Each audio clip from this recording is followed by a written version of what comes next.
भाई एक चीज़ जो बच्चे आमतौर पे अपनी टेक्स्ट बुक्स में गलत पढ़ते हैं वो ये होता है कि नाइट्रोजन के अंदर डी ऑर्बिटल नहीं होते क्योंकि इसका साइज स्मॉल है। अब आप मुझे बताएं, और इसी की वजह से जो ये NF आपको पता है PF5 तो बनता है लेकिन NF5 नहीं बनता, तो कहते हैं क्योंकि भाई नाइट्रोजन के अंदर डी ऑर्बिटल नहीं है तो ये 5 अपने हाफ फील्ड क्रिएट नहीं कर सकता। तो आमतौर पे यही बोलते हैं ना भाई कि यहाँ पर डी ऑर्बिटल क्या है, अब्सेंस है, लेकिन ऐसा नहीं भाई। अगर आप ये बताओ नाइट्रोजन से भी स्मॉल एटम कौन सा होता है, हाइड्रोजन, नहीं होता। और उसके अंदर भी क्या होते हैं 3D 4D 5D, उसके अंदर सारे के सारे क्या होती हैं, सब शेल, हालांकि वो एम्प्टी होती हैं। तो सिमिलरली नाइट्रोजन के अंदर भी क्या होते हैं, डी ऑर्बिटल।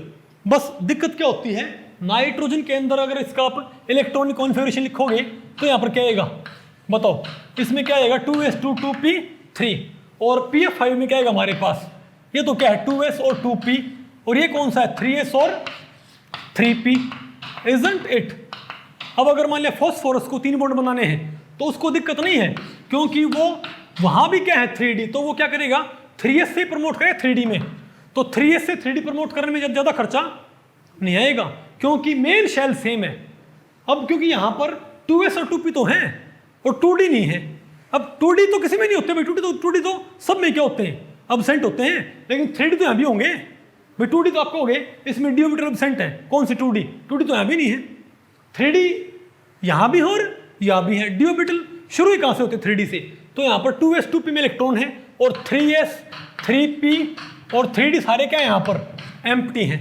उसे होता क्या है, अगर आपने यहाँ पर 5 इलेक्ट्रॉन 5 हाफ फील्ड क्रिएट करने हैं 5 फ्लोरीन से बॉन्ड बनाने के लिए, तो इसको आपने यहाँ प्रमोट नहीं करना पड़ेगा 3D में या इनमें से किसी के अंदर, भाई नहीं बात आपको पहले पड़ी। तो यहाँ पर प्रमोट, तो यहाँ पर डी ऑर्बिटल तो हैं, ये बोलो इसकी वैलेंस शेल में नहीं है क्योंकि इसकी वैलेंस शेल कौन सी है, दूसरी, इसकी वैलेंस शेल कौन सी है, तीसरी। तो इसकी वैलेंस शेल में तो क्या है डी ऑर्बिटल है, इसकी वैलेंस शेल में नहीं है, लेकिन अगली शेल में क्या मिल जाएंगे आपको, पक्का मिल जाएंगे। तो 3D में प्रमोट तो कर दोगे लेकिन n क्या हो जाएगा, इसका बदल जाएगा, n बदल जाएगा तो 5 बॉन्ड तो बना लेगा ये, लेकिन 5 बॉन्ड बनाने में खर्चा बहुत ज्यादा आ जाएगा क्योंकि भाई आपने मेन शेल का ही नंबर चेंज कर दिया। तो कभी भी ये मत बोल दियो भाई आगे कभी जाके कि n में डी ऑर्बिटल नहीं होते, आपको 2D नहीं होते। 2D तो किसी में भी नहीं होते, 3D सब में होते हैं, 4D सब में होते हैं, 5D सब में होते हैं। इवन हाइड्रोजन एटम में क्या होते हैं, सारे के सारे ऑर्बिटल्स।